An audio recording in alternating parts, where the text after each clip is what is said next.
China anuncia o The Luaniao, que é um porta-aviões espacial maior do que tudo que a gente conhece, com a capacidade de caças que podem disparar os seus equipamentos do espaço, atingindo pontos na superfície terrestre e fazendo com que a China tenha uma grande supremacia espacial.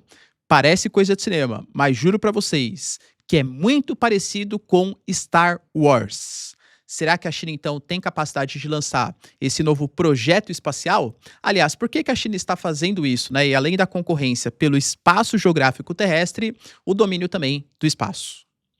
Se vocês querem entender um pouco mais sobre esses assuntos, e muito mais também sobre geografia, geopolítica, atualidades, política, polêmicas, enfim. Tudo para você se manter sempre bem atualizado, já se inscreve no canal, deixa seu like e compartilha esse vídeo, que o professor Ricardo conta muito com a sua ajuda. Belezinha? Vou deixar para vocês uma baita recomendação, que é a conta internacional da Nômade, a conta que eu uso, porque nesse momento de baixa do dólar, eu aproveito para diversificar minhas posições e utilizando o meu cupom Ricardo15, você tem acesso a 15 centavos de desconto por dólar convertido. Então, se está 5,22, você paga 5,7, tudo tal. Além de vários outros benefícios, tal, o aplicativo ele é de graça, não tem taxa de manutenção, tá, enfim, tá, baixa lá, que eu tenho certeza que vocês não vão se arrepender. Tamo junto? Então, bora lá pro vídeo, pessoal. Seguinte. Como a gente sabe, a disputa pelo espaço não é uma coisa nova, tanto que a primeira legislação internacional que tratava sobre o tema acontece lá em 1967, que é o Tratado do Espaço Exterior. Ele é apelidado de uma espécie de a Constituição do Espaço. Na prática, sem muitas demandas, mas fala que o espaço é uma província de toda a humanidade e que deve ter uma finalidade pacífica. Outro ponto, há uma disputa pelos espaços deixados principalmente na órbita baixa do planeta pela questão dos satélites. Hoje, os americanos eles têm assim uma supremacia gigantesca na questão dos satélites. Para vocês terem uma noção dos dados, 76% dos satélites do planeta são dos Estados Unidos. Em 2024, os americanos lançaram 8 vezes mais satélite do que a China, e a China só tem, só entre aspas, né, cerca de 10%. Só que a China sabe que satélite é essencial para comunicação, para monitoramento, talvez para a possibilidade da instalação de equipamentos bélicos. Cara, não é uma coisa que eu estou falando, nossa, que grande novidade, né? Os Estados Unidos têm o seu domo de ouro, que planeja também, por meio de satélites, equipamentos, o posicionamento de armamentos voltados em direção à Rússia e à China, alegando que é para combater mísseis balísticos, um sistema de defesa. Mas quem garante que não vai ser utilizado para ataque? Entende? Então a China sabe que isso é um problema e que precisa de um protagonismo nesse setor.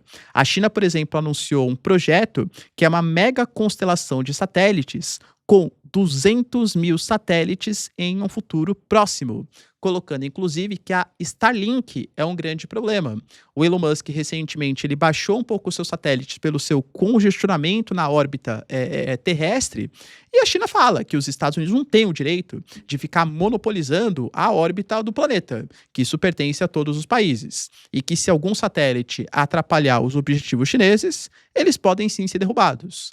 Agora imagina a China, o Estado chinês, atentando contra algum tipo de satélite, por exemplo, da Starlink, que é uma empresa privada, né, dos Estados Unidos, claro, do Elon Musk, mas que recebe fortíssimos aportes do Estado americano. Ou seja, representa também os interesses nacionais dos Estados Unidos. É algo que, eu não vou nem falar no futuro distante, hein? Futuro próximo pode dar problema. Outro ponto importante, a disputa pela Lua. Muita gente fala, né? Professor, o homem não foi à Lua, porque se ele foi naquele momento, por que ele não está indo mais agora, tal, né? Cara, sendo sincero, porque não interessa, né? Já foi pra Lua, tal. Tanto que, por exemplo, os programas Apollo, eles foram perdendo relevância, perdendo... O primeiro foi, pô, conseguimos chegar à Lua, tal. Depois ninguém mais se interessava, né?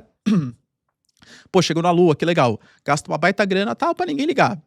O problema é que a Lua está voltando a ser importante, do ponto de vista, claro, né, de exploração econômica. Em que sentido? Principalmente por conta de um elemento chamado de hélio 3, essencial para a questão da fusão nuclear.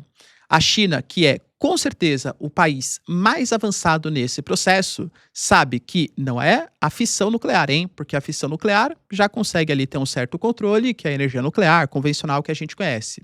Mas a tecnologia de fusão nuclear, quando conseguir controlar totalmente o processo. E a China fala em importantíssimos avanços, pela primeira vez, para você incentivar a fusão nuclear, você gastou menos energia do que foi gerado, ou seja, uma coisa viável, passou a ser viável. A China sabe que precisa de um elemento muito presente na superfície lunar. Professor, e a quem pertence a Lua? Em 1984, foi assinado o Acordo da Lua, que promove um uso pacífico, mas sem perturbação ambiental. Mas temos problemas. Estados Unidos, Rússia e China não assinaram esse acordo de uso pacífico e sem perturbação ambiental. Nós temos projetos nesse sentido. O bloco Artemis, por exemplo, que é liderado pelos Estados Unidos e que o Brasil faz parte, mas tem o bloco ILRS, que é liderado pela China e pela Rússia, dois países que já anunciaram intenções de construir data centers, de construir, por exemplo, uma espécie de usina nuclear para abastecer os data centers e os projetos espaciais e muito possivelmente a exploração mineral da Lua também, tá? A China, ela tem um plano de até 2045, isso foi anunciado nos planos quinquenais chineses, promover uma integração da exploração da Lua, na questão da comunicação, do turismo espacial e também da mineração lunar. Os Estados Unidos já têm leis internas que permitem a exploração da Lua. A China também está interessada. E aí, a quem pertence a Lua? Vai a China, aos Estados Unidos, vai ter algum tipo de divisão, o bloco Artemis vai fazer a exploração. A China não faz parte, nem a Rússia. Eles concordam com a exploração que vai ser feita? E os impactos ambientais? Qual área vai ser mais importante, por quem vai ser explorado? Olha o problema que pode dar no espaço. E pensando nisso, a China anunciou, olha, coisa de filme, hein? Anunciou o seu Luanio, que é um porta-aviões maior do que qualquer navio de guerra e mais pesado que qualquer petroleiro americano. Faz parte de um sistema integrado de defesa chamado de Portão Celestial, que vai ter 242 metros de altura, 684 metros de envergadura e 120 mil toneladas. Vai carregar nesse Luanio, né, que é essa espécie de porta-aviões, 88 caças Chuano, que são caças que têm capacidade de mísseis hipersônicos que podem atacar alvos tanto na atmosfera como também na órbita terrestre. A China fala que vai estar fora do alcance do clima e da da maioria das armas presentes na superfície terrestre. Para vocês terem uma noção do tamanho, da potência disso, o USS Gerald Ford, aquele mesmo que os americanos, né, porta-aviões americano, ele é 20% menor do que o Luanio, colocado pelos chineses. E eu não sei se é de propósito, talvez seja, até o próprio design é feito meio que no, né, a Millennium Falcon, parece ali, né, algum tipo de nave do Star Wars. Professor, isso é um plano concreto dos chineses? Sim. A China fala que é para daqui 30 ou 40 anos, mas que é um plano concreto. Os Estados Unidos e as mídias ocidentais estão desconfiando, falando que não, porque assim, de fato, existem algumas limitações. Por exemplo, como que vai fornecer energia para esse equipamento?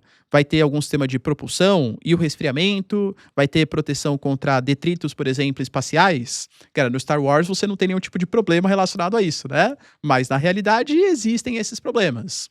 Outro ponto, você tem um sistema de propulsão para fazer com que esse equipamento vá para o espaço. Não existe nenhum sistema de propulsão hoje disponível, que a gente saiba, é claro, com a tecnologia atual, para fazer algo que tenha aí as suas 120 mil toneladas conseguir entrar em órbita. A China vai conseguir desenvolver? Então são todos assim, eu diria que planos futuros. Mas claro, coloca uma pulga atrás da orelha dos Estados Unidos e a China não falou diretamente, mas muito possivelmente pode ser interpretado como uma resposta ao domo de ouro e aos anseios dos Estados Unidos de domínio da órbita baixa terrestre com os seus satélites e da exploração da Lua. E aí, galera, será que depois da gente ter uma disputa pela superfície terrestre, a superfície lunar e até o espaço também vai ser disputado aí pelos chineses e americanos? Essa nave aí dos chineses vai dar certo? Eu confesso, galera, que a tecnologia chinesa, ela surpreende cada vez mais e os avanços tecnológicos também. Será que a China já tem essa capacidade? Deixa aí nos comentários, quero saber sua opinião. No mais, se vocês curtiram o vídeo, tamo junto, beijos, abraços e tchau, tchau.